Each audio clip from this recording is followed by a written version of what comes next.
This is George Dionne of the Rock is George podcast, and this is a KNAC.com exclusive interview with vocalist JENNIE-ANN SMITH of the Swedish doom rock act Avatarium. If I knew absolutely nothing about Avatarium, how would you describe the band's music to me? Well, if I would describe Avatarium in 3 words, I would say that it's dark, heavy, and poetic. Absolutely. I hear all those elements on your latest album, Between You, God, the Devil, and the Dead. It came out on January 24th through AFM Records. Yes. It's not a concept album, but listening to it, I certainly feel there's sort of a love and death theme running through it. I think those questions have been dealt with within Avatarium since the beginning. I mean, we don't shy away from these existential questions, so that's correct. Now, from what I understand, you and guitarist Marcus Jidell are the core songwriters for the group? Yeah, that's correct, yeah. I also know that you're husband and wife. Does that create any challenges when it comes to writing music? Well, I think we could probably use this whole interview to talk about that because that I think it's intriguing, and I realize that people are interested in that as well. And when people ask me, I say that, well, it's to work with wouldn't matter what kind of trade you're in or what you're doing. It's to work with a person you admire and respect for his craftsmanship, such as I do with Marcus and his abilities as a musician, and also to work with someone you trust that much. It couldn't be or feel better, of course. And musical wise, I think when we talk about this, it's, we live together, and the conversation we have about music and musical landscapes and sound, it's constantly ongoing. And I think the music benefits from that.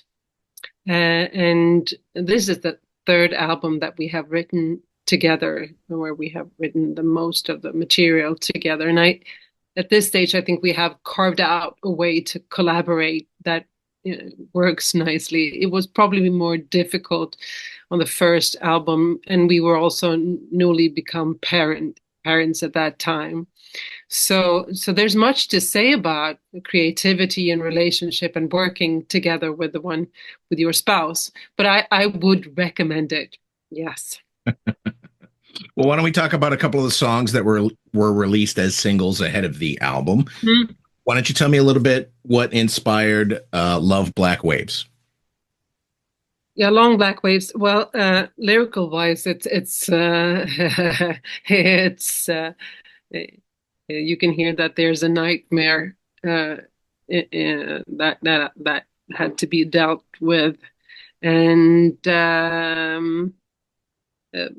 musical.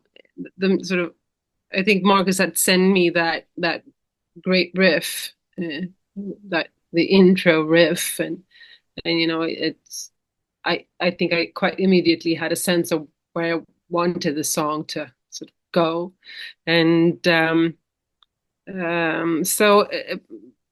it also has this sort of gospel section to it in the end of it.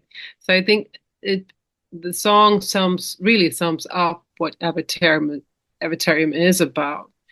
Yeah, so it's this dark gospel, really, and I guess we could pick it into pieces if there's anything particular you'd like to know. But I think one has to listen to it to understand. And it's, of course, it's one of my favorites from the album. It has this heavy, cool groove to it, and we performed it live here in Stockholm, and it's excellent live. So I'm happy about that.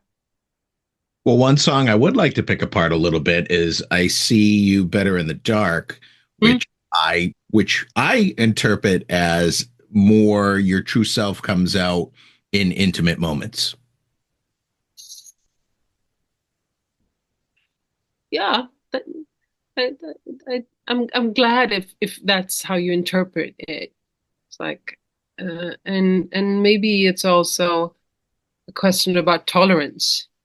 Even even when it's the darkest, in the darkest hour, I see you. I can still respect you when it's dark. Yeah.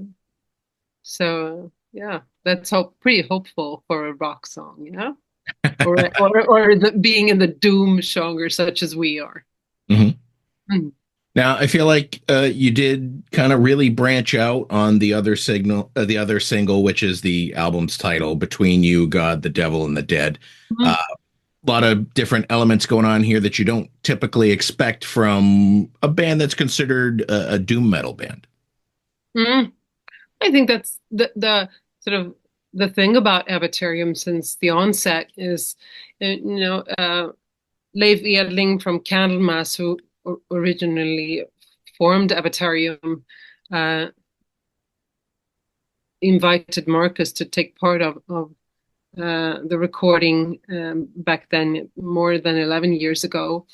And then they asked me if I wanted to come and do some demo vocals on that. And I said, yeah, sure, I can do some demo singing on that. And because they were looking for a male singer but couldn't really find one. Uh, so and what happened was that I think we were, we didn't expect it to sound as good as it did. And I don't come from a metal or hard rock background as a singer or musician.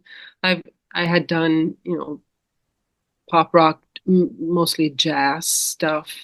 And the way, I mean, we think of it as a lucky accident, I guess, that, three people come together from different backgrounds. And Marcus is classically trained, and Leif, I mean, he invented Candlemass, and he sort of made the doom genre progress as it did in the 80s and until now, and together with me. And it's these things that happens now and then, that genres meet or people meet and something new sort of happens, and we didn't expect it to be, but yeah, and we liked it very, very much, and others seem to join in, and here we are 11 years later and 6 albums later. It's pretty amazing. So and I think that is still what is interesting. And as when you refer to Between You, God, the Devil, and the Dead, the song, it might not be what you expect from sort of the doom world, but still it has this particular chord to it, and vibe to it that fits into the Avatarium landscape. You brought up band founder Leif Edlin. This is your first album without his involvement. He had been cutting back over the years anyway, his involvement in the band. Obviously, he's thrilled with what you guys are continuing on with, correct?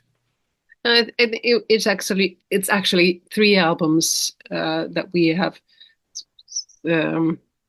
written, the most of the material, me and Marcus, and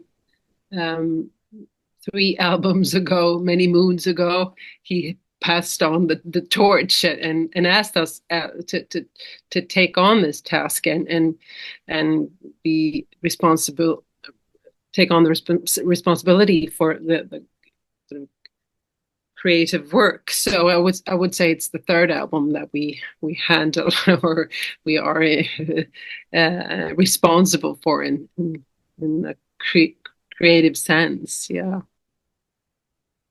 You guested on his last Candlemass album, Sweet Evil Son, correct?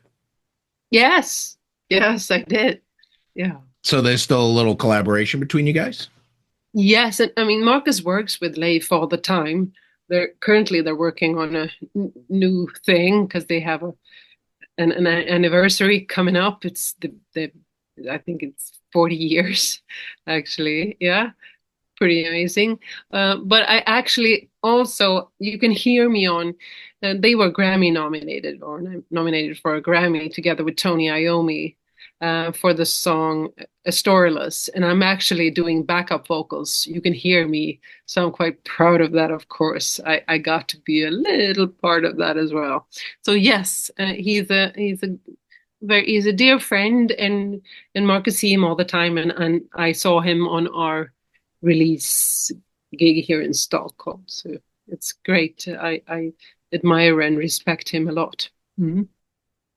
The album cover for the new album, kind of a simple concept, but it does have a lot of intricacies within the silver foil-like material. Is this something that you designed, or did you hire somebody to kind of make that concept? Oh, it's a collaboration with artist Erik Rovanpera, and we have done several album covers together with him. And you can come with all your crazy ideas, and he will listen and come back with these extraordinary covers. So this is what the CD looks like. It's the opposite of, but I had of the blue vinyl, and I had the idea of making it. I wanted it to be royal blue, and I think it looks amazing, and it actually also feels amazing when you hold the vinyl. It's this heavy cardboard and the silver print. So I'm doing some. I'm doing a commercial for that right now. I hear myself. Nice. Yeah. But it's fabulous. Oh. So between you, God, the devil, and the dead, that's quite a mouthful for me to remember. You've been working on it for about a year and a half. Is there any material that you had to cut? Yes, of course. And also material from the previous, or its predecessor, that we brought in. And I'm thinking about the song My Hair Is on Fire, But I'll Take Your Hand. It's an odd title, but we had written the chorus. It didn't have that double bass drum as this version of it has. But that's how it is, you and at least for me, or for us, we couldn't get it together on the last record. We put it in a drawer and took it out again, and realized that now we had the ideas to fulfill it. And so I wrote the verse on piano, very, very, very simple, almost in the Neil Young-ish style. And and I think Marcus played the demo piano on that, and my friend Daniel came into the studio, and what you see is my old piano that I bought when I was 19, and it's actually recorded on that piano. Okay.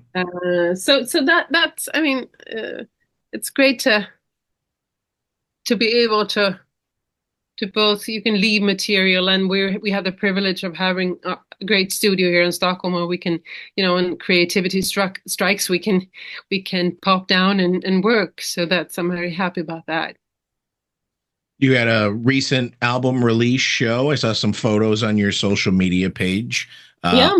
How did that go for you guys? Well, great fun, friends and family. I mean, that's quite rare to gather everyone, but and also we played 5 of the new songs, and that's also great. It was so loud because we're such a loud band. Like you forget that, because it had been a while since we played live. I think it was actually last summer, and I was, you're reminded of how bombastic and loud it is. But I love that, and I get to belt out those high notes and be in my full power. But actually, I mean, this album was written with a stage in mind, and when we rehearsed for this show, it was so natural. These songs on the album work so nicely live. So it was easy, I would say. Powerful and easy. Mm. So beyond that particular performance, do you have any other live shows planned?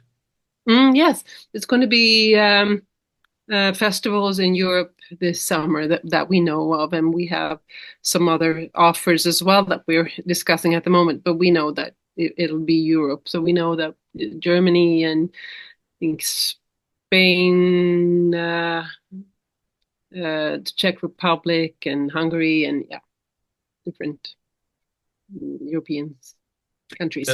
Does Avatarium stick to the festival circuit when it comes to live performances, or do you do regional touring?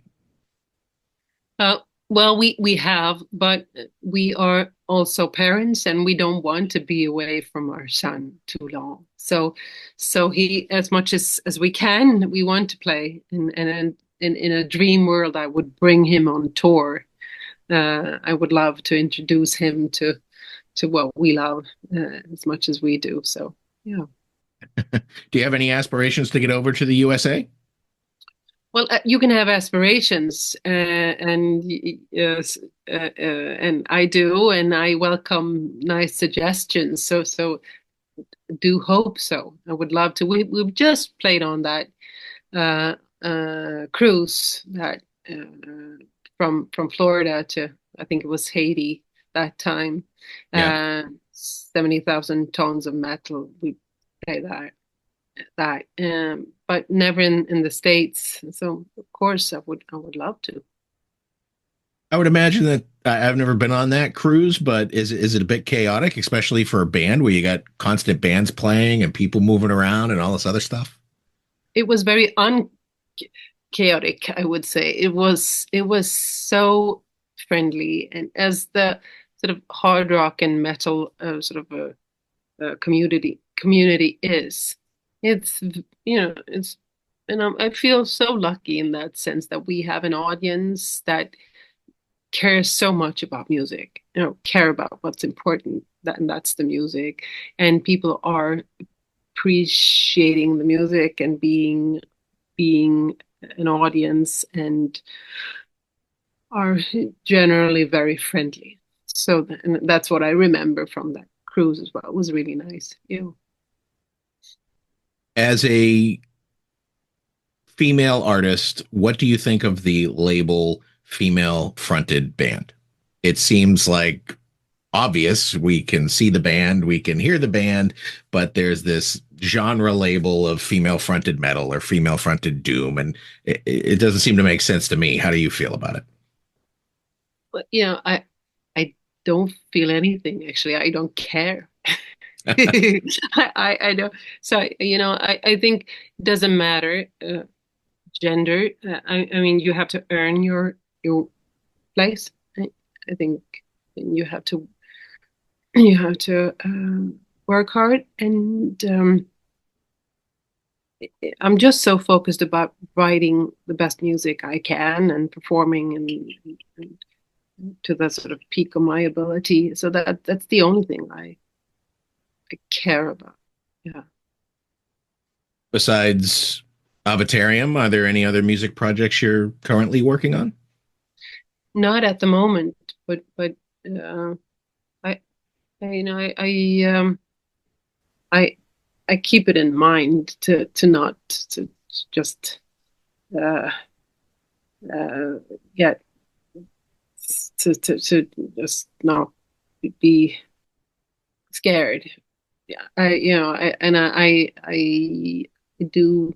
I would love to do some more jazz if I were totally free and could choose. I probably would. Yeah, yeah. Well, I was just going to ask, how about a Jennie-Ann Smith solo album? I can see sort of a bluesy jazz album going on there with a little bit of a rock edge. Well, yeah. Who knows? Yeah. So before I let you go, I wanted to know the origins of the band's name, Avatarium. Well, I'm not responsible for that, and and it was actually Leif Edlin who who came up with that suggestion and name, and it's also, it could also be a matter of interpretation, but I think of it as a place for half gods, or for worshipping gods, a place for worshipping gods, or a place for half gods. And uh, if you're a Christian, you could probably think of Jesus as an avatar, I guess. Him being half human or half God, or divine, or godly like. So he could be considered as an avatar, I guess. But that's, so that's up to the one who listens and can, and what people thinks and hears when they listen to the music. Yeah. Well, those are all the questions I have for you today, Jennie-Ann. The new Avatarium album is Between You, God, the Devil, and the Dead. It's out now through AFM Records. It is a fantastic album. I would say, oh, thank you. early album of the year contender. I know another writer at our site rated it 5 out of 5. So, I mean, I wish you the best of luck with it. And I want to thank you for taking the time to talk more about it. Thank you so much. And I'm so honored and happy that you like our music. So thank you very much.